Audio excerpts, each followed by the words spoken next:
This is Hunter Muse. And this is Chris Snipes, and you are listening to The Melt.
Today's guest, American filmmaker Bart Sibrel, put out a book in 2021 that documents his journey from being a NASA fanboy to being an outspoken skeptic in regards to the authenticity of the Apollo moon missions, which took place between 1969 and 1972. His films, A Funny Thing Happened on the Way to the Moon and Astronauts Gone Wild, I love that title, almost irrefutably make a case for at least the initial moon landing being a hoax. Both of those films are on his website and are free for the watching. Bart joins us today for the second time to share with us some information that can now be revealed due to the passing of someone that had made a deathbed confession that could only be shared after his death.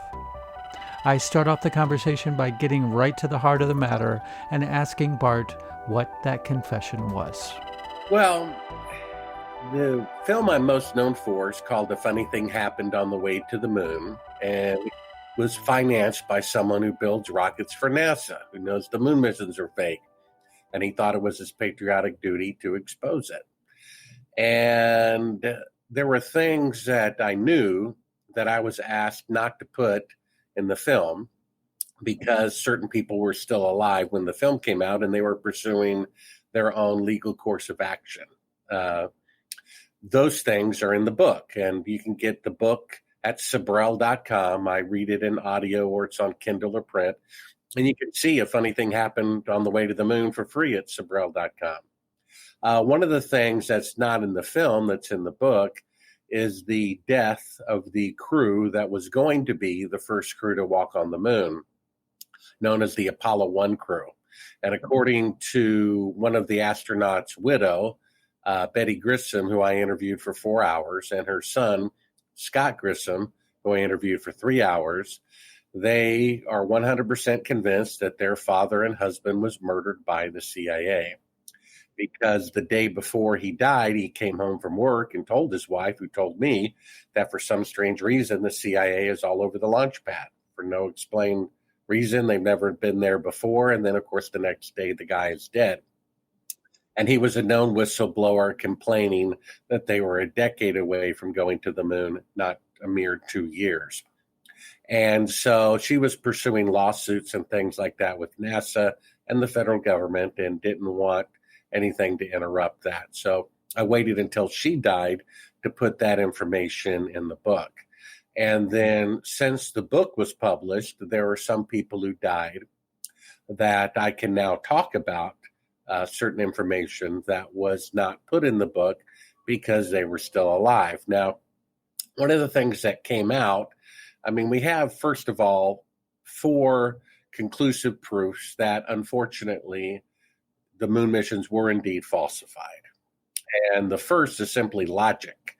You can't have 1,000 times farther space traveling capability in 1969 than you can today. Because today, with NASA's best technology, they can only send a human being 250 miles into space. That's why the Artemis rocket has mannequins orbiting the moon. So for some reason, they're able to play golf on the moon 50 years ago, but the best they can do today is send mannequins to orbit the moon because they can't send people beyond Earth orbit. And so the moon is 1,000 times farther than the farthest they can send astronauts today. So that would mean that they had 1,000 times greater space traveling technology 50 years in the past than they do today. Well, it's scientifically impossible and it's historically impossible to have greater technology in the past and in the future, which means they lied about the claim of their technological, ability in 1969. Yes. The military has done that numerous times. So you can prove the moon landings are fake by simply proving you can't have 1,000 times greater technology in 1969 than you can today, which is actually what they're claiming.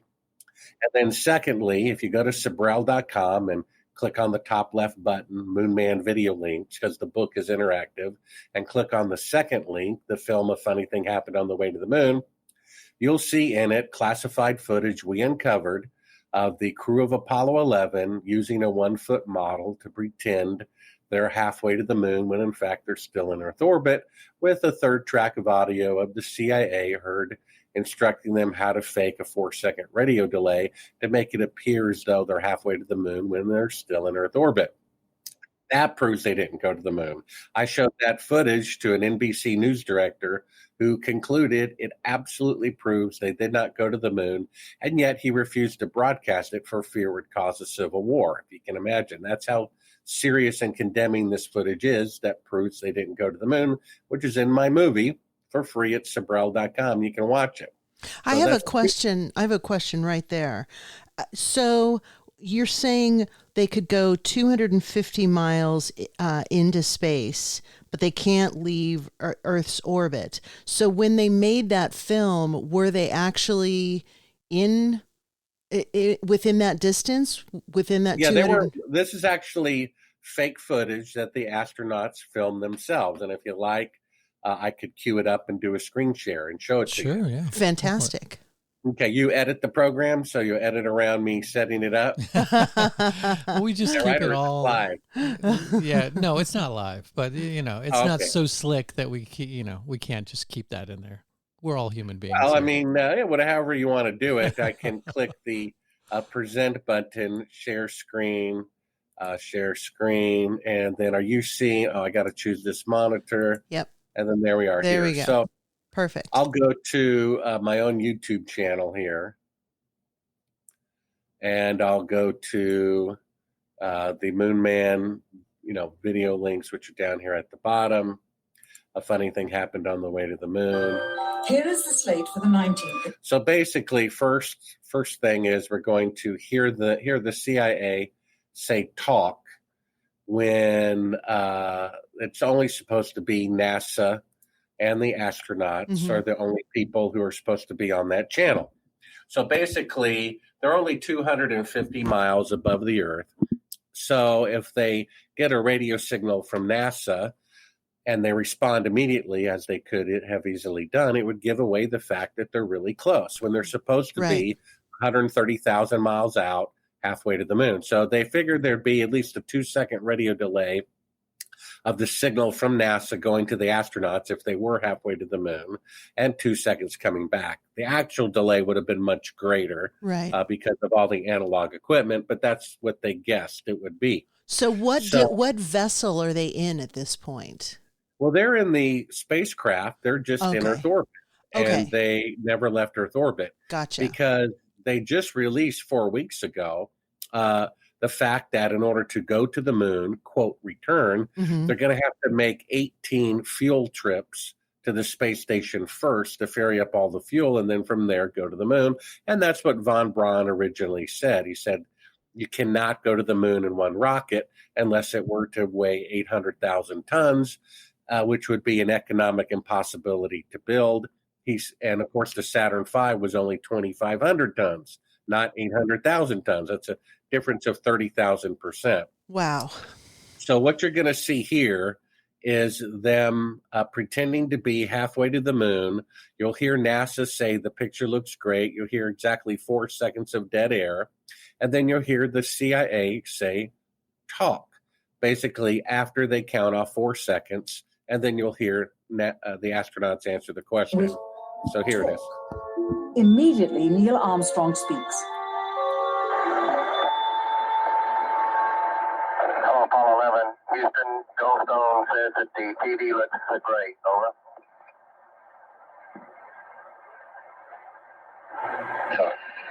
Okay, Roger. So the question is, who is this third track of audio saying talk? It's not NASA, it's not the astronauts. And why are they saying talk? Because they're creating a fake radio delay. The thing is dated 2 days into the flight by NASA's own atomic clock timestamp. So 2 days into the flight, they're supposed to be halfway to the moon. And so they say for the part they intended to be broadcast that there's only one window facing the Earth, and it's filled up with the TV camera, meaning the lens of the TV camera in the spacecraft has to be butted up against the glass of the spacecraft to shoot the tiny Earth far away. Right. This is allegedly the blackness of space looking back at the Earth. But in fact, this is actually the window of the spacecraft in Earth orbit. And you're seeing part of the Earth outside of the window. And it makes it look like the Earth floating in space. We can go to the part where they say they're supposed to be 130,000 miles out. Well, we shut out the sun coming in some of the other windows into the spacecraft, so it's looking through the number one window, and there isn't any reflected light. So that's not exactly the segment I wanted to show you, but basically it's when they claim to be 130,000 miles. I think it's right here. Reality in low Earth orbit of a few hundred miles. Roger, Houston, Apollo 11. Calling in from about 130,000 miles out. Okay, so that's them lying. They say they're 130,000 miles out. They say the lens is against the glass, which is another lie. The camera's actually at the back of the spacecraft. They turned out all the lights so that it would have this effect of the appearing to be the Earth floating in space. Now we're going to show you the part where they never showed to the public. Mind you, the beginning of this reel, it says do not show to the public. So if this is the Earth floating in space, then what is it we're about to see here? They actually hit stop recording, but it continued recording anyway. And in the top left corner, you're seeing a work light from inside the spacecraft. They have diffusion over it, so it's just enough light to see camera controls, but not throw light on the spacecraft's wall. Now you'll see Michael Collins, one of the astronauts, removing this little crescent piece of material they've inserted to make it look like the Terminator line between night and day. So there he is in front of the window, removing part of the special effect. And then you'll see the lights come up in the real location of the camera, which all the time has been backed away from the window. And you see the very bright and near Earth out the window. So this is conclusive proof that the crew of Apollo 11 is faking being halfway to the moon. Now, if they're faking being halfway to the moon, it's because they cannot go halfway. Yeah. Right. And what a surprise, 50 years later, they cannot leave Earth orbit. That's why mannequins are leaving Earth orbit. And if you go to Sibrel.com and click on the top left button, Moon Man video links, one of the links that we have is of NASA's own scientists saying that the reason why they can't leave Earth orbit is lethal space radiation that surrounds the Earth starting at 1,000 miles up and is 30,000 miles thick. And every manned mission, Skylab, Space Shuttle, Space Station is well below that, except going to the moon. He says this field of radiation is dangerous, meaning lethal. And then he says, word for word, the technology necessary for an astronaut to go through the radiation and survive on a trip to the moon and back has yet to be invented. So how did they go through it 6 times to the moon and back? Well, they didn't, because the technology to survive such a trip has yet to be invented to this day. That's why there's mannequins going through the radiation belt when they want to orbit the moon. So we have the proof that you can't have greater technology in the past and in the future. That proves it. Then we have this classified footage of them using a 1-foot model to pretend that they're halfway to the moon when in fact they're still in Earth orbit. That proves it. And then I'm going to share my screen one more time. Sure. And I'm going to show you a picture that proves, I mean, you can prove the moon landing fraud with just one image. And that is this one right here. This is a picture on the right where they claim they are on the surface of the moon. Mm-hmm. Here's an astronaut shadow going at 12 o'clock. And here's a rock. The shadow is going at 9 o'clock. Now, these are objects 5 feet apart. Now, here is how it's supposed to look. This is real sunlight. This is 2 telephone poles, okay? Right. And they're about feet apart. The sun is 1 million times bigger than the Earth, and it's 93 million miles away. So it's going to cast shadows in the same direction over an entire continent and certainly over the entire moon. The moon is 20 times brighter than a desert on Earth at noon because it has no atmosphere. So the last thing you would need is supplemental lighting.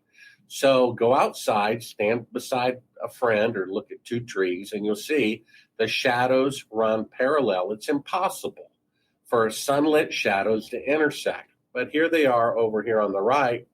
They're intersecting at 90 degrees from objects 5 feet apart. Well, that means it's an electrical light that is so close that if you stand on the left of it, the shadow goes one direction, and if you stand on the right of it, where this rock is, it goes in a different direction. This photograph here cannot be duplicated in sunlight. It is taken with electrical light, which means they're on Earth. That's what it means. They took no generators, had no need for it, and didn't have the battery power for them anyway, and claimed, of course, they took them in natural sunlight because it's 20 times brighter than a desert on noon if they're in fact on the moon.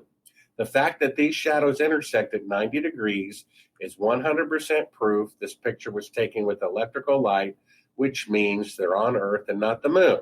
So you can prove the moon landing fraud with this one picture. And that's all that it takes. Now I lost my, here we are. Unless there's a studio on the moon, maybe. Yeah. Yeah. And so that proves it. So any of these proofs would prove it. You can't duplicate that picture in sunlight. It can't be done. And I'm trying to find you guys again. Oh, here you are. And you wouldn't be faking being halfway to the moon from Earth orbit when you're supposed to really be halfway. That proves it. And then you can't have greater technology in 1969 than you can today. That proves it. And then my book culminates with a deathbed confession of a gentleman who was actually at the location where they filmed the fake moon photography for the first mission known as Apollo 11. Now, in the book, I go into great detail about this, except for his name. Just go to Sibrel.com. You can get the book on audio that I read, Kindle or print. And because this gentleman's son was still alive, I didn't mention his name. He was dying of cancer, and he didn't want to deal with the publicity. But he has since passed away since the book was published last year. And I can tell you the name of the person who gave us this information. And in fact, if I do a screen share one more time, I'll show you a picture of him. And let me go ahead and do that. And I'm sharing. And then here we are. Here's the gentleman. This gentleman's name was Cyrus Eugene Akers. And every division of the military has their intelligence division or special ops department. The Marines have it, the Army has it, and the Air Force has it. And out of all the Air Force bases in the entire world, their headquarters for their Special Ops Intelligence Division is at Cannon Air Force Base in Clovis, New Mexico. This is where the guy worked. This is where he was chief of security of the most secretive Air Force base on Earth. This is where the Apollo moon landing was filmed because of that extra security. This is Cyrus Eugene Akers. And on his deathbed, he confessed to eyewitnessing the faking of the moon landing as it was filmed in a large airplane hangar on his base June 1st, 2nd, and 3rd of 1968. He stood beside President Johnson the first day of filming, who gave him a list of 15 people who were allowed in the visitor's door, who were allowed to observe the faking of the moon landing. Only these 15 people were allowed in. And he gave us that list, which I publish in the book, some of whom are still alive. Now, additional information that's not in the book that I can disclose today is another thing that Cyrus Eugene Akers confessed to. The real confession that he made on his deathbed was not the faking of the moon landing was filmed at his base. What was more important to him as he was dying of cancer and realizing he's going to meet God face to face very soon was being right with God and making sure he wasn't condemned on Judgment Day. Now, as best as we can tell, one of the few things that we must do to enter eternal life is to confess our sins. And he confessed that he murdered a coworker in order to keep the moon landing fraud a secret, because the coworker was going to go to a reporter and tell the world, because they thought it was morally wrong to fake the moon landings and to lie to the citizens of this country and the world. Wow. So the real confession that he made on his deathbed was that he murdered a close friend. We don't know whether he was ordered to do this or whether he did it as his own initiative as the chief of security, but he did murder another person who worked there either in 1968 or 1969. And he went on to say the reason why he did it was to keep the moon landing fraud a secret. So somebody out there could take this information, check the police records of Clovis, New Mexico for 1968 and 69, as well as the newspapers for Clovis, New Mexico, 1968 and 69. And there's somebody who worked at Cannon Air Force Base during that time who either died under suspicious circumstances or just went missing. And this has to be the person that Cyrus Eugene Akers murdered to keep the moon landing fraud a secret. And that would help give closure to his family and people who were, victims, the family members, so that they would get to know what happened to their loved one. And so that's the new information. And part of me, releasing it is to help in the search of that information, to help that murdered person be discovered so that the family members can know. You don't make up on your deathbed that you killed somebody. Yeah, exactly. And to him, that was a much more important confession as to why he did it. First, he wanted to know he personally murdered another human being. And then secondly, he added the reason why he did it was to cover up the moon fraud, which was filmed at Cannon Air Force Base June 1st, 2nd, and 3rd of 1968. One of the people on this list of 15 eyewitnesses who we published in the book was a gentleman I never heard of by the name of Robert Emenager, who was a science fiction writer and apparently was brought in as a consultant, or he was just in the loop of the people doing this thing. He's really big on the government using to trick people into believing in UFOs. Right. He's the same person. He spent his whole life saying UFOs are real and the moon landings are real. Well, right. I guess UFOs are as real as the moon landings, right? So here's just sorry to interrupt you, but here's my question. Did the murder happen before June 1st, 2nd, and 3rd of 1968 or after? Well, it had to have happened after, because it wasn't until those days that both Cyrus Eugene Akers and the coworker knew that what it was happening. Going on yeah, there. Right. They basically lied to them, and they said, don't worry about this. This is just us rehearsing for the moon landing. Gotcha. But they spent weeks making the set look realistic, which they wouldn't have to do for training exercise. And then secondly, they threatened them with death and the death of their families if they told anybody, which they wouldn't have to do if it was a training exercise. Yeah. And then thirdly, when this videotape that they recorded a year earlier was finally broadcast, he saw that was exactly the same thing as what was filmed at his Air Force base. So he knew they faked it. Right. And he knew that was what was going on. Everyone, of course, was sworn to secrecy. And he murdered a coworker who was going to tell the public of something that he thought was criminal that the government did, and which, of course, it was criminal. So do There you are a have lot. any evidence if it was a male or a female that he murdered? Well, more than likely, just statistically, it was a male. And it was either in 1968 when the event happened or in 1969 when it was broadcast. And at that point, the eyewitness that was murdered was somehow enraged Right. all the more. So it's one of those 2 years. Okay. I suspect the person just went missing. Sure. And so there has to be some newspaper record or police record in Clovis, New Mexico of a missing person in 68 or 69 who worked at Cannon Air Force Base. If they wanted to be a little bit more clever, they could have said he died on base in an accident or had a heart attack at home. But anyone in that small town who worked at the Air Force Base in 68 or 69 who died under mysterious circumstances or went missing is likely that person. Right. And that could be discovered through investigating the police reports or newspapers during those 2 years. Did this deathbed confession make any sort of press whatsoever? I think I know the answer to the question, but...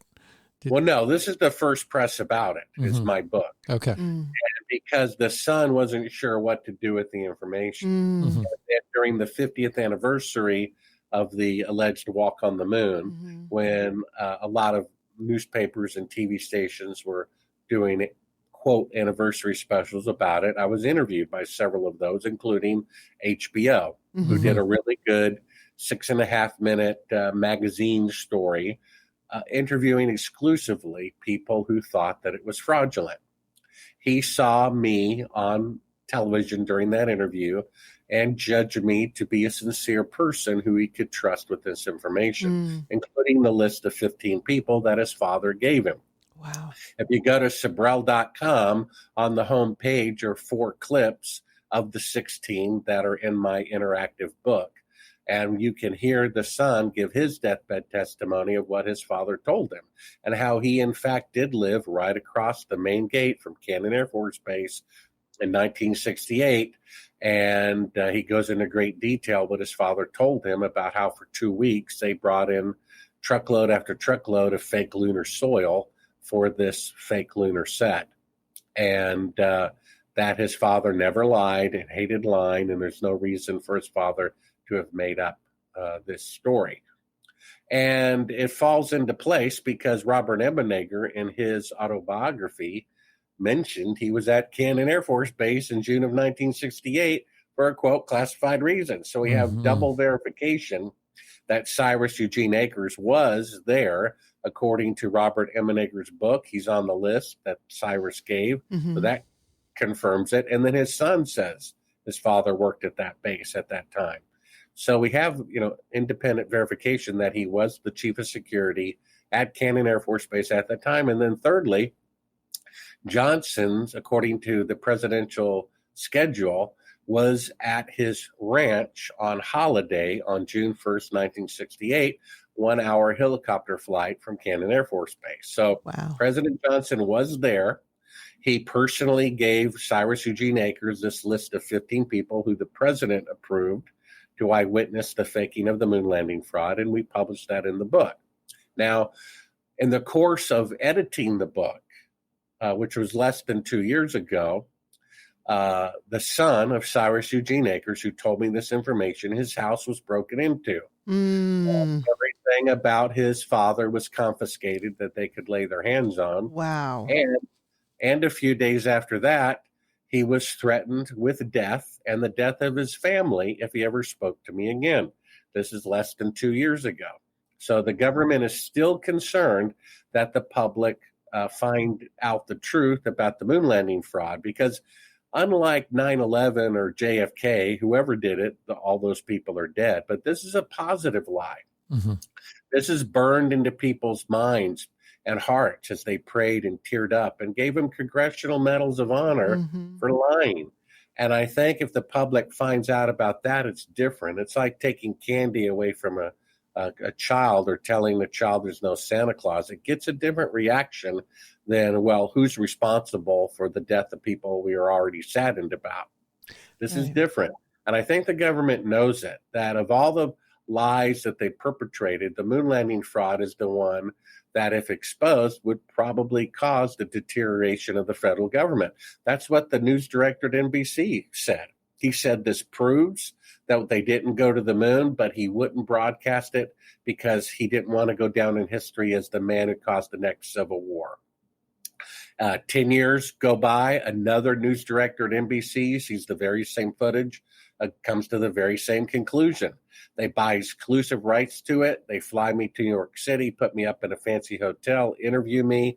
They say they're going to do a nationwide special, releasing the fact that the moon missions are fake, showcasing this footage, which proves they never left Earth orbit. And they cancel the program. And I'm like, well, why did you cancel it? The producer told me they got a threatening call from the United States government. That's why. The same thing happened with the BBC. They agreed the footage proves they didn't go to the moon. They licensed it. They had it scheduled. And they also got a threatening call from the United States government.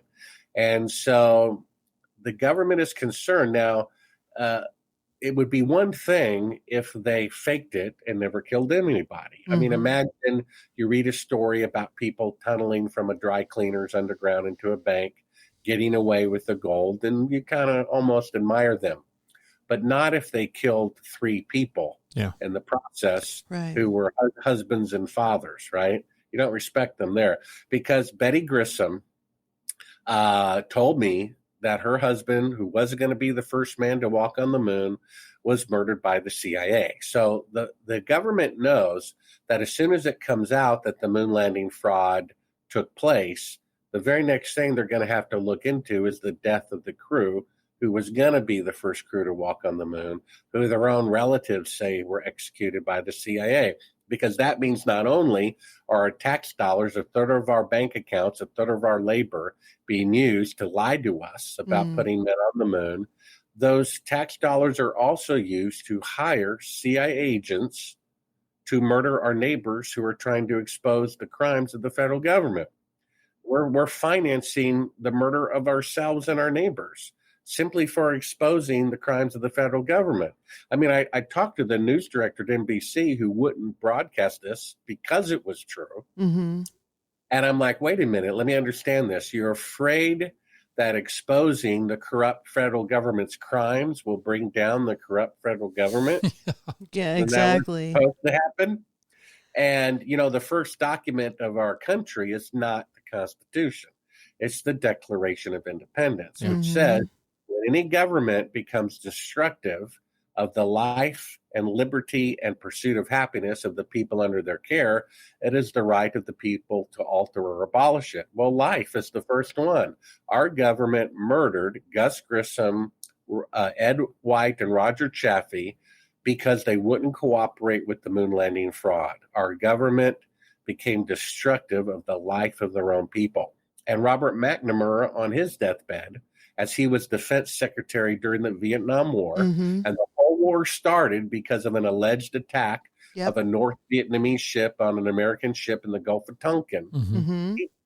That war led to the death of 3 million people, including 58,220 Americans. He said on his deathbed that event that started the war never happened, that he and the CIA made it up. So if the American government is willing to kill 58,220 of their own people without cause, I think they're willing to fake an image on a television, you see? So we have homicides being committed by the federal government intermingled with the one that will be the greatest shock to the public.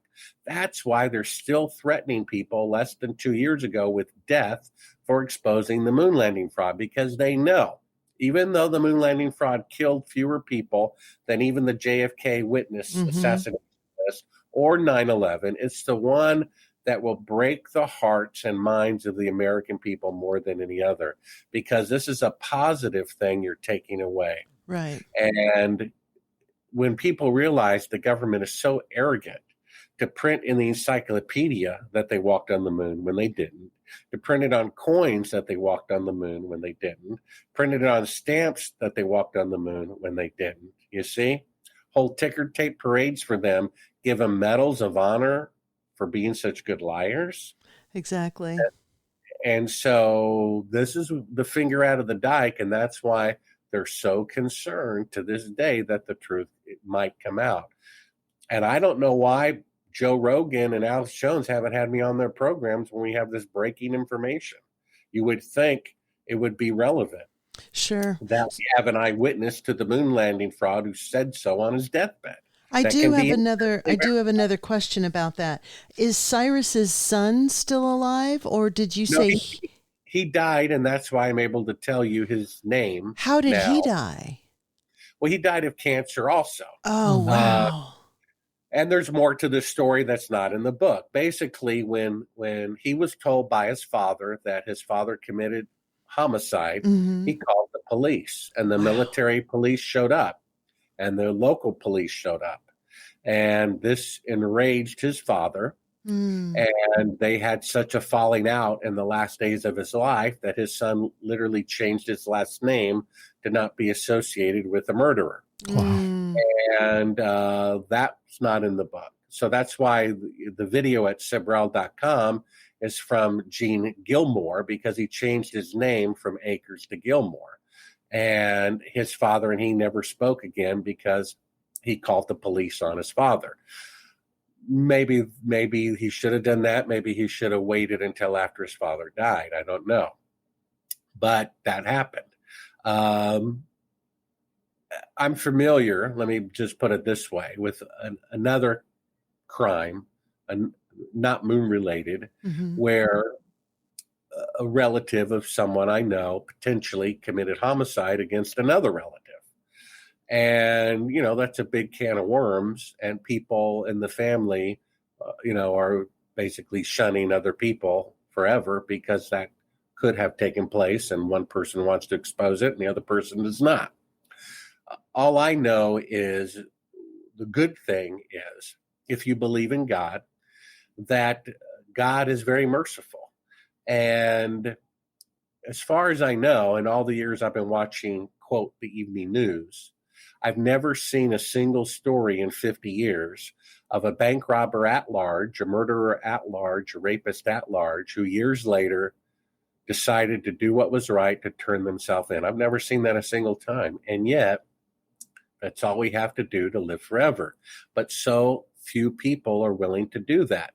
When I called Buzz Aldrin a liar, a coward, and a thief, a liar for obvious reasons, a thief for charging $2,000 for an interview about something he didn't do. That's stealing the money.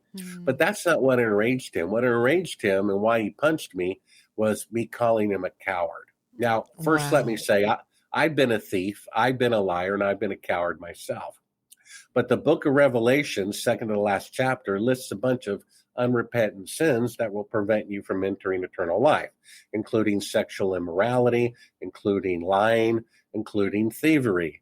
But you know what the first one is? It says the following will not enter the kingdom of heaven. And top of the list is the cowardly. Do not fear is in the Bible 365 times, one for every day of the year. It's the most repeated commandment of God. Why are people taking medicine for an illness they don't even have? Because of fear. Exactly. And Hebrews 2, verses 14 and 15, it says that Satan holds mankind in slavery because of their fear of death. Why is everyone submitting? Fear of death. And God says 365 times, do not fear. That's why the cowardly do not enter eternal life. Buzz Aldrin is simply afraid to look bad. He spent his whole life telling all his relatives and making millions of dollars off of walking on the moon when it never happened. And in order to confess, which he must do, in my opinion, to enter eternal life, he has to admit that while he's still alive. He has to be willing to look bad, but he's afraid to look bad. I would be more afraid to look bad before God than men. So I hope he changes his mind about that. But that's simply the case. It's his vanity that he will not confess that the moon missions were indeed falsified. Plus, there are other people he'd be indirectly confessing for, seemingly. Other people who also claim to walk on the moon. But I think he should do it for himself. If he confessed that the moon missions were fake before he died, he would be my hero once again. Just like he was when I thought the moon missions were real. So here's a question. What is it possible, in your opinion, Bart, that these men were hypnotized or brainwashed into believing that they actually went to the moon? Because, there are tons of military and government experiments, MK Ultra, where people are, the Manchurian Candidate, where they are basically put into these different scenarios, hypnotized, and then a keyword is said. So is it possible that he truly believes that he went to the moon? No, it's not, for the following reasons. First of all, when you talk about MK Ultra, and there's no question that Sirhan was one of those people, Mm-hmm. he still did not fire the shot that killed Kennedy. He fired a shot up into the air, into a wall or something, but that was enough to frame him from being there, having powder burns, and firing some shot. That was more than enough to be able to frame him for it. The problem is that type of hypnosis is highly unreliable. Now, if you go to my website, Sibrel.com, one of the things I forget that's in my bio is that I've been on the stage or film at least 500 times doing live theater. I've taken hundreds of hours of acting classes, and I've taught dozens of hours of acting classes. I know acting technique. Now, Eugene Cernan, who was allegedly the last man to walk on the moon, had the most training to pretend like he walked on the moon. And I can spot acting training when I see it. And Eugene Cernan has acting training, how to visualize something that's not true, to have the emotion as if it is true. You can't hypnotize somebody because it doesn't work most of the time. And then you'd have a bigger problem, because you'd have people admitting they, were hypnotized or didn't walk on the moon or whatever. The safest way to fake the moon landing is to train them how to lie. Now, if you go to Sibrel.com and watch A Funny Thing Happened on the Way to the Moon, to me, the convincing proof that proves that they didn't go is that part where they're faking being halfway to the moon. But 1 out of 5 people say it's their expressions at their initial press conference, which I only show for like 10 seconds during the film, where they look like they're at the funeral at their mother. I mean, if you really walked on the moon and survived a 1 in 10,000 chance of making it back successfully, which is a classified report that von Braun actually wrote to the Pentagon, you couldn't wipe the smile off my face. It would be like the winning locker room of the Super Bowl, but they look the exact opposite, like they're lying and they don't want to. You can see it on their face. And 2 of the 3 astronauts of the first historic mission don't give interviews. They don't want to have anything to do with it. In fact, I personally went to the archives. I talk about this in my book at Sibrel.com. I went to the archives myself, where they have walk-in vaults of what are alleged the original pictures from the moon. And I talked to them there. I said, please, bring me one picture of, Neil Armstrong, most famous man in the world, on the most famous mission in the world. Just a still picture, a photograph, him standing on the surface of the moon. Just one. There aren't any. They went in and came out, scratched their heads. They went in, they came out, scratched their heads. They weren't aware of the fact that there's actually not a single picture of Neil Armstrong standing on the surface of the moon. He refused to have his picture taken, didn't want to have any association with it, as minimal as possible. Now, there are excuses, well, he was taking the picture, so he's not in any of them. Well, I think if there's a 500-degree temperature difference between light and shadow, and micrometeorites and radiation, you might want to have a backup camera. Otherwise, you have no pictures at all of the mission if he drops the camera, right? Which is, of course, what they would do if they were really there. But he didn't want any pictures taken, and they let him get away with it because he was on the visitors list, on the list that we published. Of the 15 people, he was one of the people, Neil Armstrong. He wasn't in the suit. He was there just to observe the double who was in the suit as they filmed the faking of the moon landing. Mind you, they have gold visors on and you never see their faces, right? Plus, he probably, as strong as he was, didn't have the stamina and they probably didn't want to risk injuring him standing in these unair-conditioned spacesuits under hot light to simulate the sun for hours and hours and hours while they tried to get good takes. The guy would be dehydrated. They probably had some really good athlete in those suits doing that part for him. So these are the facts. And it's like, if you have cancer, do you want to know? Or do you want to pretend like you don't? I would want to know. And if you act like you don't have cancer when you do, it's just going to grow and infest the whole body. And so when Orwell said, whoever controls the past controls the future, this is the perfect example. The people controlling the past, that the moon missions are real when they're not, are the same criminals controlling our future, which means unless the moon landing fraud is exposed, our government will remain corrupt until the end of time. So it has to come out in order for us to have a federal government that has integrity. Otherwise, they never will have integrity. The bank robbers will just keep on robbing bank after bank after bank. They have to get caught. They have to acknowledge it. They have to admit it. And if they don't, they're just going to keep deceiving people and murdering people to cover it up, because that's what they did and what they continue to do to this day. Do you think it's a generational thing? That maybe they're waiting for just people to die out, because there's some people who just don't have as much of an emotional connection or an emotional charge to the moon landing. So it's like, people that are in their 50s, that's kind of the last generation of people who really care about it. So they're just waiting till like our generation dies out. And then, people who are younger than us, it's like, oh, well, whatever. They don't really give a shit if we landed on the moon or not. Well, there's some truth in that. The fact is, to my knowledge, officially, the federal government, the CIA, has no plans whatsoever to ever tell the truth about it. Now, the truth in what you're saying is, because the people who were burned emotionally, imprinted with Men on the Moon, the adults who were watching it on TV at the time, because those people are dying off, it is true that the newer generations are much more objective to seeing whether the moon missions were faked or not, and all the evidence points to them being faked.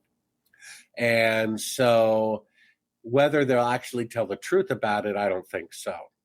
I think the reason why they've done this little adventure we've been going through for the last 3 years, and why a former vice president of the company making the medicine for the illness that people don't even have who are taking it anyway, right? If he says what's going on for the last 3 years is a fraud and that the medicine is not good for you, and his conclusion is they're intentionally trying to lower the number of people who are around on the planet, then it's my belief, because Janet Napolitano said the day she resigned that a natural disaster is coming that has never happened in the history of America. Now, we've had earthquakes and volcanoes, and you certainly can't know about those in advance, right? And all of those have happened in America. So the only natural disaster that has never happened in America that you could also know about in advance is a comet or an asteroid or a rogue planet, because of the map. So I believe something like that is coming. And that's why they've turned up the heat on quickly lowering the population now in what is perceived to be an incremental way. It's no coincidence that Hitler's useless eaters list and phase 1 of the medicine are identical. The elderly, the obese, the diabetic, because they want to trim off those people first. I believe they're doing it now in preparation for this event. If you believe the Bible talks about 2 or 3 meteors hitting, and that the first one kills off a quarter of the population, that's 8 billion down to 6 billion, and the next one kills off the remaining third, that's 6 billion down to 4 billion. Well, that's half the people dying in a very short amount of time, which I believe would shock society, the economic system, and the food supply system to too great a degree. The people who run the world want to be able to travel and have hotels and butlers and everything. So I believe they're lowering the number of people on the earth incrementally through this little adventure we've been going through in preparation for a solar system catastrophe. That's why they keep putting off returning to the moon. They've said over the last 50 years, they're going to return to the moon in 5 years, 10 times. I mean, they can't even put a telescope in Earth orbit on schedule. The Hubble telescope was 10 years behind schedule with much more advanced technology than Apollo. Mm-hmm. The only time NASA has ever kept a schedule is the most complicated mission of all time. Right, exactly. And they said they were going to have people orbiting the moon in 2018. They said that in 2014. Yeah. And they're double the time behind schedule. It took them 8 years just to send mannequins to orbit the moon. So I think they're going to keep postponing it until this comet, asteroid, or whatever strikes, and then no one's going to care whether the moon missions are real or not by that time. Right. And also, if you notice, like the JFK assassination, they finally, quote unquote, solved that crime. And it was revealed that it was the CIA who killed JFK. And that's been kind of, you know, just a speed bump in the news cycle. Like it's really been not really talked about very fervently. And again, I think it's because a lot of the people who witnessed that are either deceased or they're elderly, and they're not really the population that is active in social media. So it's kind of just like, oh yeah, the CIA killed JFK. On to the next thing. It's still not part of the official record because until it's in the encyclopedia that the CIA killed Kennedy, it's not been publicly established by the federal government. They're still lying about it. The federal government still says Oswald killed Kennedy when that's clearly not the case. And if Robert Kennedy Jr., who has more access to the information about his uncle's assassination than anybody, says that he was murdered by the CIA, then you better believe it. Mm-hmm. Which means our federal government is not only killing Apollo astronauts, they're killing Vietnam War veterans, they're killing their own president who will not cooperate with their dark plans for the country. And so honest people cannot rise to the top when both political parties are corrupt, because the Democratic Johnson supervised the faking of the moon landing and Republican Nixon gave it the thumbs up when he could have stopped it. Mm-hmm. So both parties are guilty for being corrupt. Just ask Ron Paul or Bernie Sanders if an honest person can ascend to the top. They can't. They have that completely under control. Voting is meaningless. Our Republican and Democratic Congress and Senate did not vote on whether to fake the moon landing or not. It was done anyway. Yeah. So voting for representatives is meaningless, and voting for one party or the other for president is meaningless because both presidents were involved from both parties in faking of the moon landing. 90% of Americans wanted GMO labeling if food contained GMO, and the president vetoed it. A democracy is when 51% get to have their way, but 90% can't have their way. It's meaningless. Yep. So voting is a complete waste of time. You're better off taking a nap for that hour, and it would be a better use of your time. People need to stop voting because it is meaningless. And they want us fighting each other so we don't go after them. Exactly. And so this is what a lot of the alternative media doesn't see. They still think, one party's better or worse than the other, and that's simply not the case. Both parties have valid points about certain things, and you're better off taking the best of both. And so the same with, trusting the media too much. It's like the alternative media knows 9/11 is a scam. They know the JFK assassination is a scam. They know what we've been going on for the last 3 years is a scam, but suddenly they're repeating everything the mainstream media says about Chinese balloons. Yeah. I mean, the CIA and China are madly in love with one another, and they could, like a fake wrestling match with real deaths, stage World War III, completely organized, so that, in this country, we think China's the enemy, and in China, they think America's the enemy. And I just can't believe they're repeating the talking points of the mainstream media like it's true. Yeah. The same liars who have always been liars. I mean, you have to think outside the box. And if you go to Sibrel.com, you'll see I'm starting a new podcast called Bart Sibrel's Box Escape. Oh, cool. I love it. The mainstream media can be misled, just like repeating everything they say about the Chinese balloon, repeating everything, they quote leak out about UFOs. Well, Edgar Mitchell spent his whole life saying the moon landings are real and that aliens are real. Well, the aliens are just as real as the moon landings. So I even wrote an article that took me hundreds of hours to research at Sibrel.com that talks about the alien deception and how the government really wants you to believe in them, which means it's not true. Mm. And so it's like they don't care if you think the boogeyman illness escaped from an animal or the boogeyman illness escaped from a science department, as long as you believe there's a boogeyman virus going around. Exactly. And they don't believe why you believe the moon landings are real, either because Neil Armstrong did it or because secret astronauts did it communing with aliens. They don't care as long as you believe that it's real. Yeah.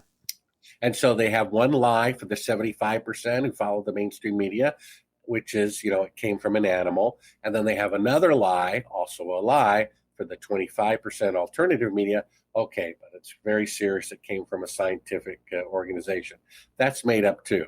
If it weren't made up on both instances, then they wouldn't have to fake the what's the right wording so it won't get censored, the procedures for telling you whether you have an illness or not, which they fake. Mm-hmm. And they wouldn't have to call gunshot wounds and motorcycle crashes dead from that illness. Exactly. It's real. So both stories are made up. And one is for the alternative media, and one is for the regular people. You see, we have to understand that about everything that goes on. They want us to think China's an enemy. They want us to think we're being spied on so that they can get all this funding for the military-industrial complex, and they're being used. The alternative media is being used about China. They're being used about UFOs. So what about the meteor? Do you think that could be faked? Because like the next thing that they're talking about rolling out is the UFO, like the ET invasion. Fake invasion, yeah. Well, there's a combination of that. Meteors can be faked. It's called the Thor Project. About 25 years ago, they have suborbital aircraft that we don't know about, and they tested it several times where they take a titanium rod about 2.5 inches in diameter and a little more than a meter long, and they drop it over a target so that it attains the velocity of a meteor and it destroys a city without radioactive fallout, which is what they want to do potentially in the future during a war, is have nuclear capability without the fallout. So they basically have created man-made meteors, which they could trick us into thinking are natural if they wanted to. But what's also known, if you believe in God, is that during the last days, as spoken of in the book of Joel and quoted in the book of Acts, that many believers will have visions in the last days. And the gentleman who had a vision that the Pope would resign, and it happened, even though everyone said he's a fool for saying so, he had a vision a little more than a year ago that he saw a rock falling from the sky, hitting the ocean over the coast of San Diego, causing a tidal wave to come in a couple of 100 miles, and he was told the name of the rock. The name is Apophis, which comes from Apollo, which means destroyer or liar. So they're really saying the moon landings are a lie in the name Apollo. And then Apollo is also the god of destruction. It comes from Apophis. He said that he was told the name of this rock. Now, he knows nothing that if a meteor hits the ocean, it will cause a tidal wave. He didn't know that, but that's what he saw. So he called a friend at the Pentagon and said, what do you know about Apophis? He says, well, how do you know about that? He says, I don't know. What do I know? He says it's a near-Earth asteroid that's going to come near the Earth on April 13th, 2029.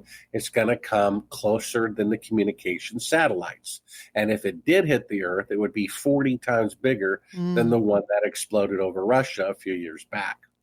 And he says they're telling the public it's not going to hit, but the fact is they don't know. And he warned them back, it is going to hit. God told me so. Wow. So if they knew about that hitting, I suspect they would let it hit. Mind you, they want to lower the number of people on the Earth. It's their stated goal out of their own mouths. They want to lower the number of people by 94%. So what better way to do it and to not be blamed for it than for a meteor to Mother Nature to do it for you? So I suspect they're going to let something like that happen. They'll prepare for it, but they won't tell the general public, and that will be one of the tools that they use to lower the number of people on the earth. Bummer. On that note, Well, we're not going to live forever regardless. No. And so there are many indicators we are living in the last days that things will get physically worse in society and in nature, including nature from outer space. I had a vision after my heart surgery where I saw not what was in front of my natural eyes, but I saw a huge white lettering in front of me that said Luke 21:11. Like, oh, that's pretty specific. I wonder what scripture that is. So I look it up.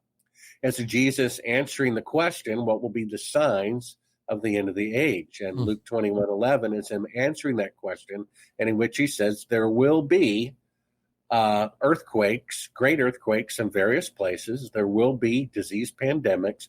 There will be food shortages, and there will be great signs in the heavens. So I think God is telling me the end times have begun. No more wondering. This is it. And so I had a dream about a year ago, where I saw a license plate on the front of the car in a dream.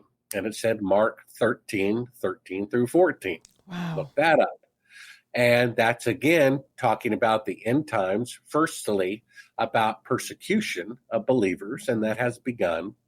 And secondly, the part that stood out to me, and I think my interpretation is it's the meaning of the vision in the dream. It says, flee to the mountains.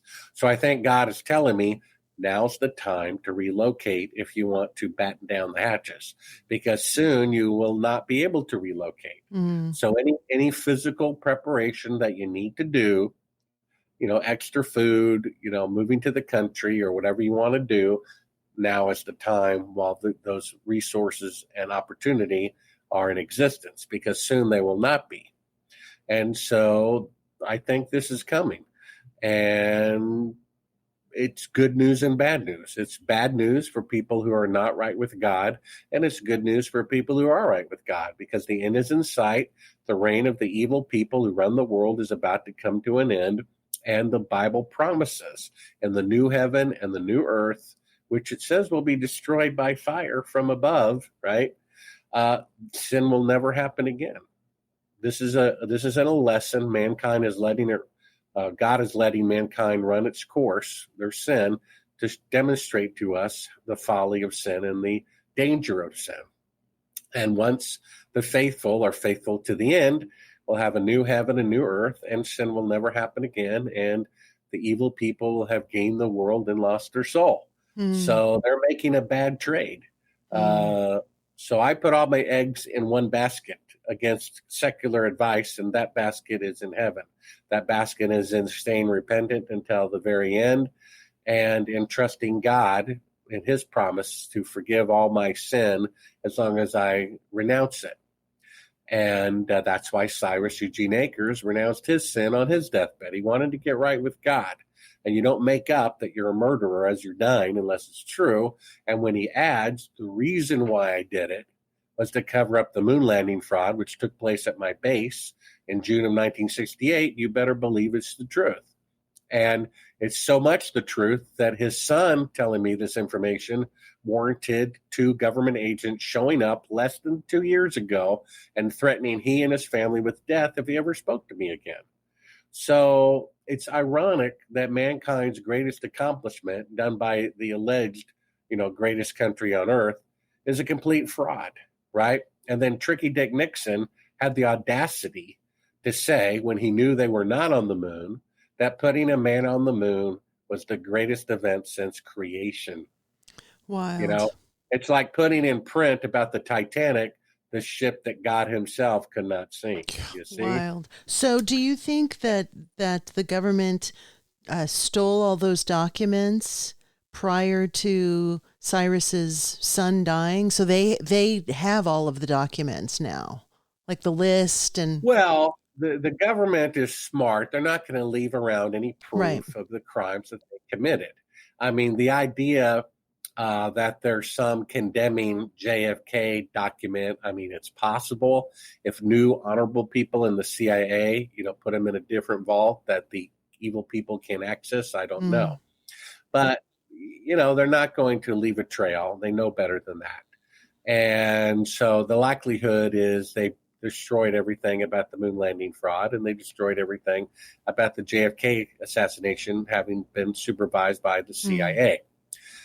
The eyewitnesses, though, can give a testimony, and an eyewitness to a murder can condemn the guilty party. And we have an eyewitness who said he saw the fake filming of Apollo 11 at Cannon Air Force Base in Clovis, New Mexico. So we know they didn't go to the moon. They can't go to the moon today, so they certainly couldn't go to the moon 50 years ago. And we have proof in my film of them faking being halfway to the moon. We have shadows intersecting that cannot happen in sunlight, deathbed confession, and the fact that they destroyed all the hardware, schematic, blueprints, videotape of going to the moon, which way they would never do if they went, but it's exactly what they would do if they perpetrated a fraud. So that proves it right there.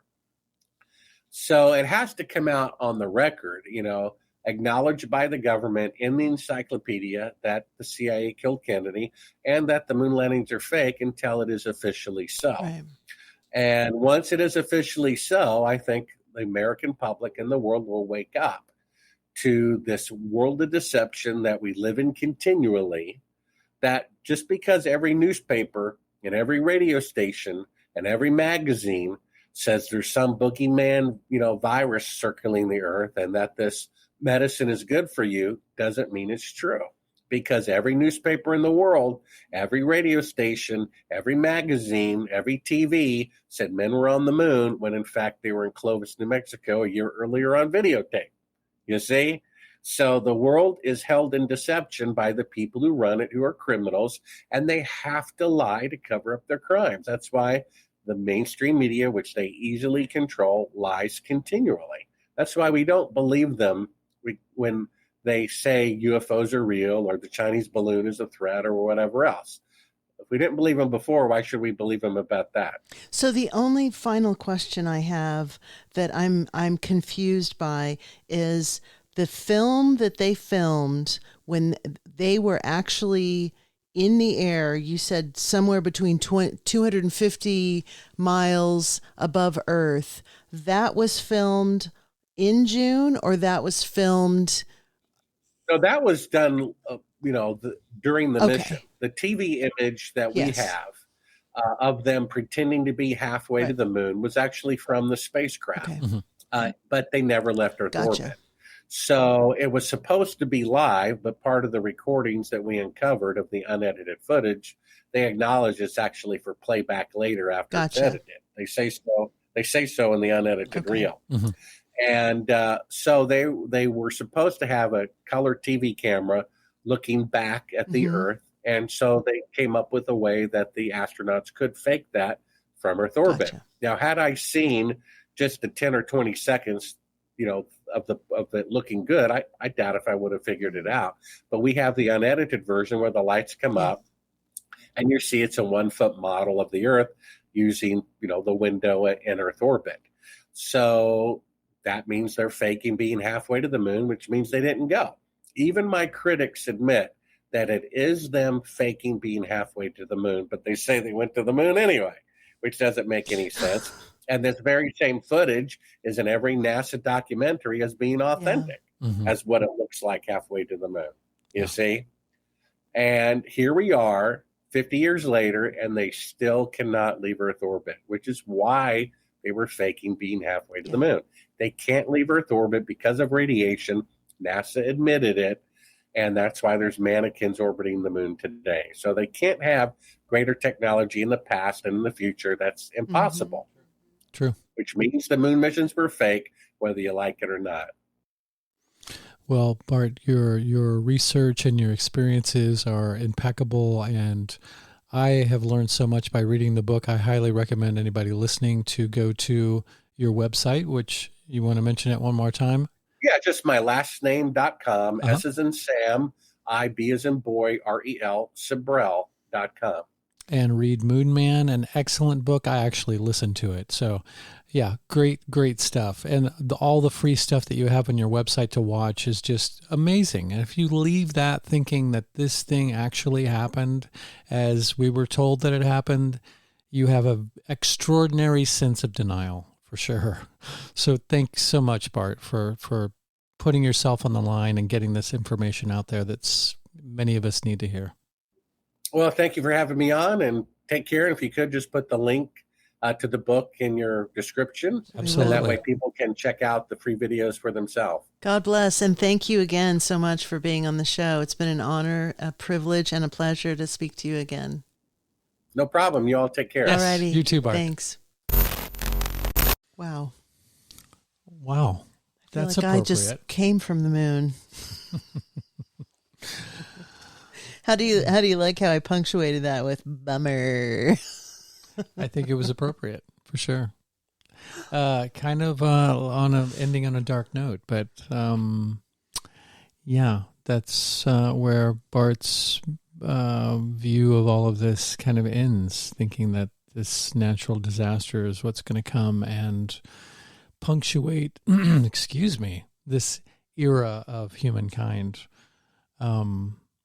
I don't know what I feel about that part of it, but all the rest of it about the moon landing, I'm pretty much on board with all of it. You know, it reminds me of 12 Monkeys. It reminds me of, someone having all of the pieces and trying to put the puzzle together, and, someone thinking it's A when it's F. And I just feel like there's probably a lot of truth to what he's saying. And for me, the seed that I walk away with is you need to get yourself right with the source. You gotta have your house in order. And I think that that's the most important thing, regardless of whether or not the moon landing actually happened, is that I just think as humans, we have to live by certain tenets, and we have to do the right thing. And the right thing is not lying, is being truthful, being brave, and having courage, and not being cowardly. And I think that those are really valuable lessons. So regardless of what you think about the other stuff, about the religious aspects, because that may turn some people off. Some people may not feel that connection to spirit or source or God or whatever, however we want to name this higher being or higher power we're talking about. Yes. Well, people just have to have their translators up and running to, I don't know, translate the what's the word that I'm looking for? Not syntax. You're not going to help me, are you? Damn it. I hate. Voyage. Yeah, we'll go with verbiage. To know what that translate to what that means to you. Anyway, all this hype about the moon landing and it being on stamps and them commemorating it every decade and so on and so forth feels to me, in light of this information, like overcompensation. So the more that they push this thing out into the public, and the more that the higher the pedestal they put these astronauts on and this supposed achievement, it makes it more insipid and outrageous for somebody to therefore question all of that. And we're seeing the same thing with the COVID narrative now, constantly barraged by information that's telling us exactly how we should be apprehending what is happening. And therefore, it leaves no wiggle room at all for questioning. And this is a perfect example of that dynamic. Well, I think I tend to lean toward the idea, and this is why I brought it up.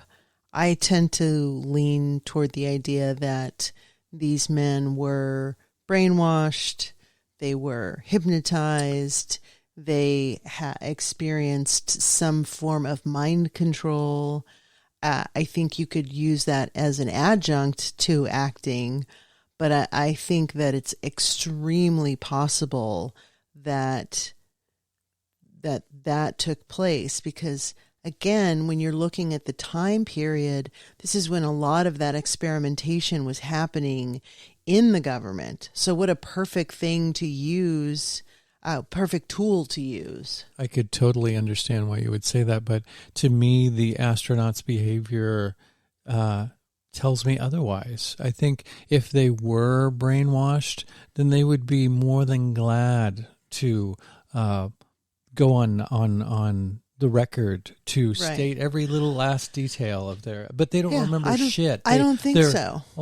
They're twitching in their seats. They seem uncomfortable. They get angry and violent. Right. But that goes along the lines of someone who has been brainwashed, is that they become agitated when they are challenged.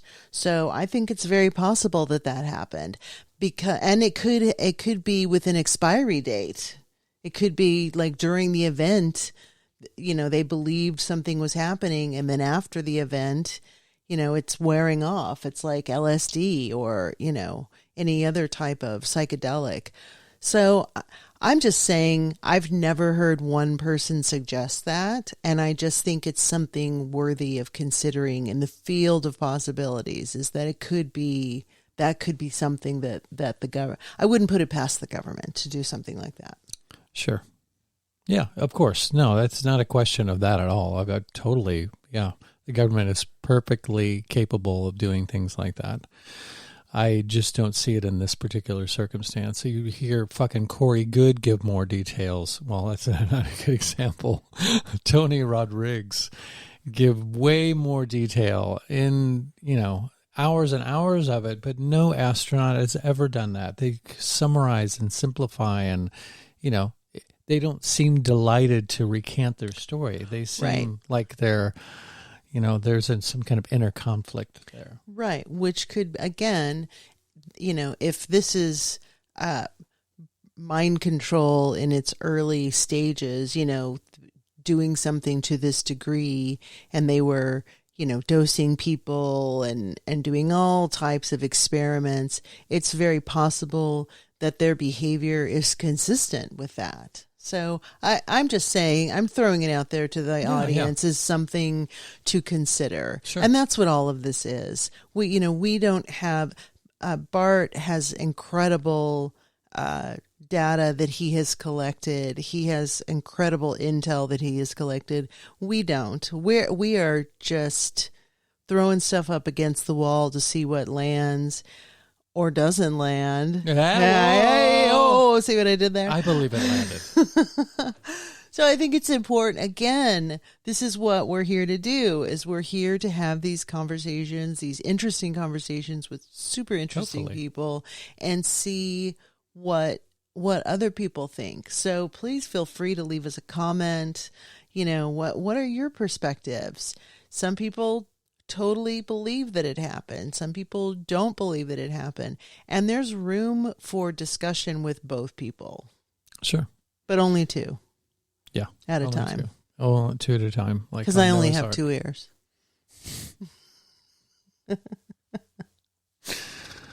I lost my train of thought. What was I going to say? You got something else to say? Yeah, I think that he brought up all kinds of interesting points about the meteor, flee to the mountains, the name of this meteor that is allegedly going to hit the Earth in 2029. I always want to nail that stuff down. Like, do you got a month for me? Can you tell me? Yeah, he told us where, which is good, San Diego. So yeah.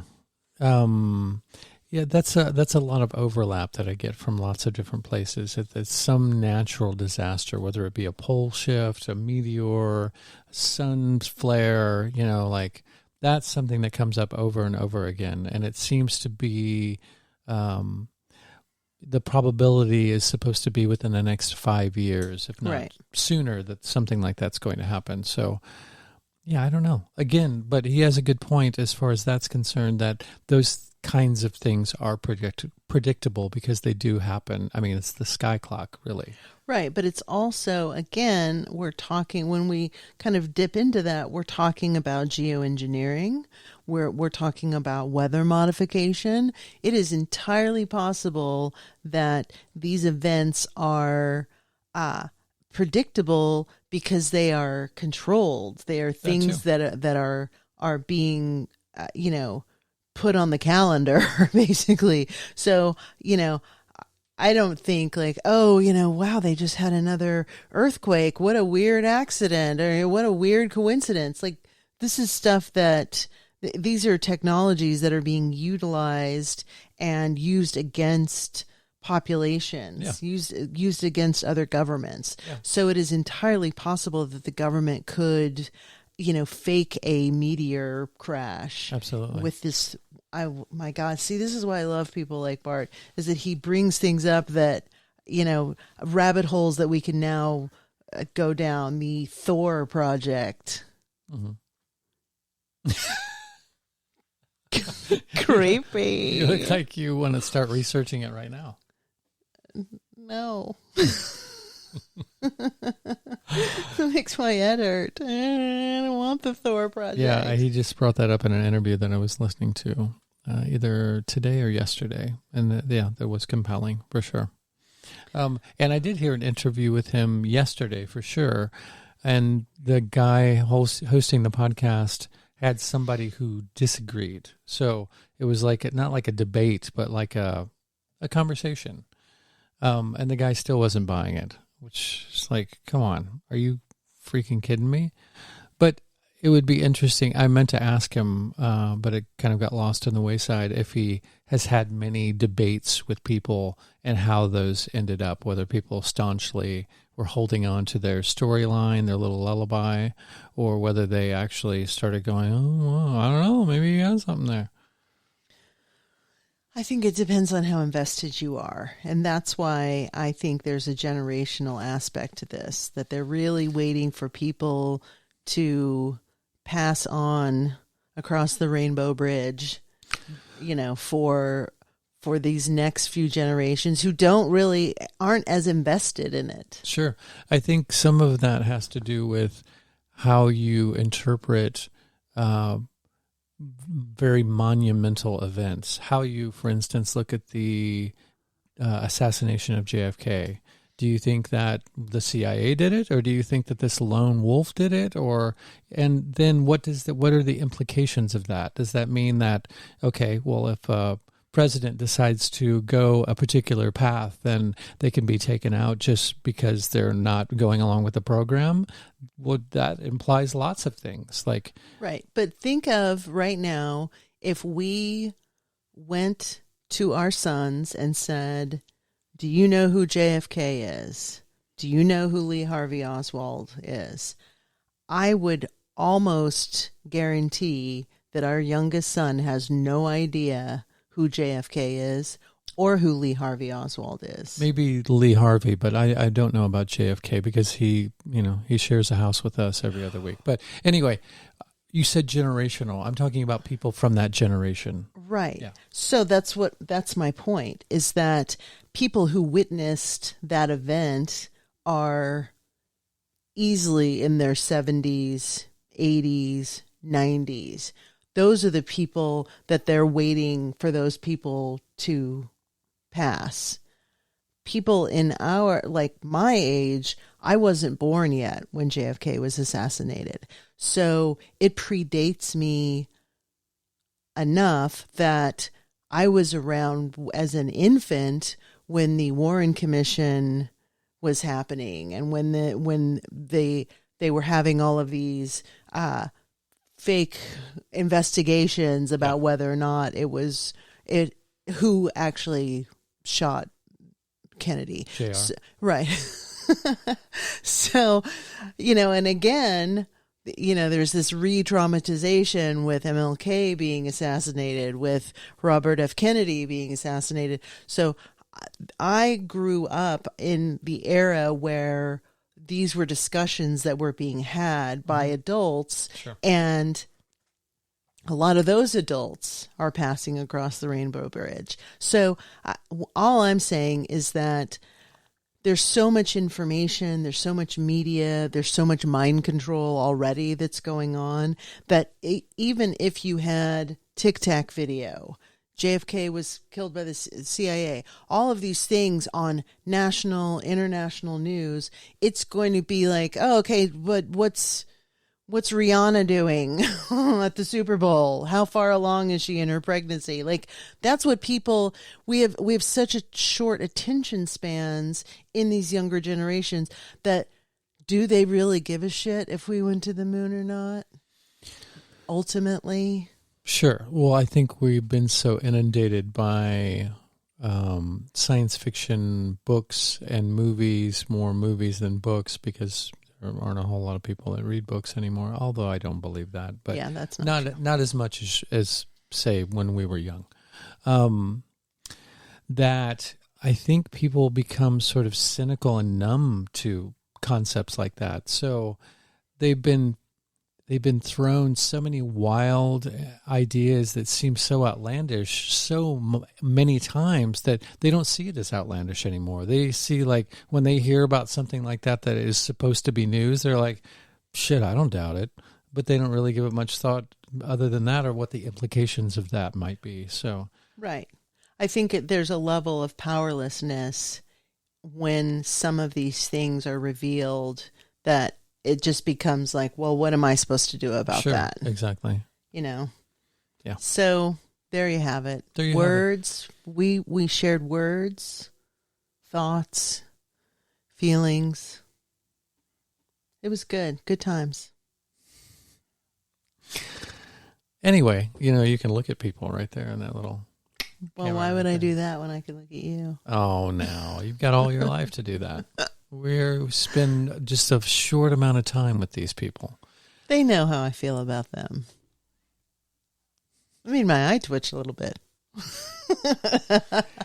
Anyway, if you have words of praise, criticism, guest recommendations, casserole recipes, you can send them to the Melt Podcast at protonmail.com or... hunter-muse@protonmail.com. And I really appreciate the emails I've been receiving. Thank you. I know I owe a couple of you emails, but it's really amazing to hear feedback, positive and negative. I truly enjoy it. And from people all over the world. It's really cool that we are reaching people all over. And I just thank you guys, because it's pretty amazing. For sure. And you are our best way of getting out. If you know of somebody that might, think a particular episode or our whole podcast is interesting, please share it. And we encourage you to leave reviews and rate us on wherever it is that you get your podcasts, because that actually helps us get out too. So we bequeath you with the responsibility of helping spread these conversations far and wide, because I think that they're important. I think they're pertinent. At the very least, they're interesting and thought-provoking, hopefully. So, that would be fantastic if you could do that. Thank all of you who have become patrons. Hopefully you feel like it is worth your investment. Those people get an extra hour of interviews, barring this one, because Bart only does hour interviews. But also there are monthly Melt meetups, and starting, well, actually, it will probably already be underway by the time that this episode comes out. We are doing a limited series called Dark Matter with Emily Moyer and Laura Wilson, and guests here and there, where we take a deep dive into the Twin Peaks canon and all that implies. Should be very interesting. We just did our first episode a couple of nights ago, and it was pretty fucking cool. It was cool. But I like our artisanal, bespoke audience.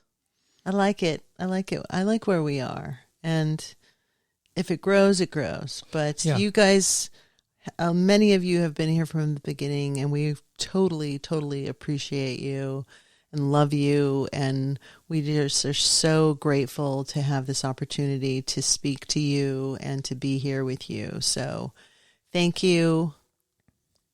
Thank you. And there's not a limited amount of those people. There's lots of really cool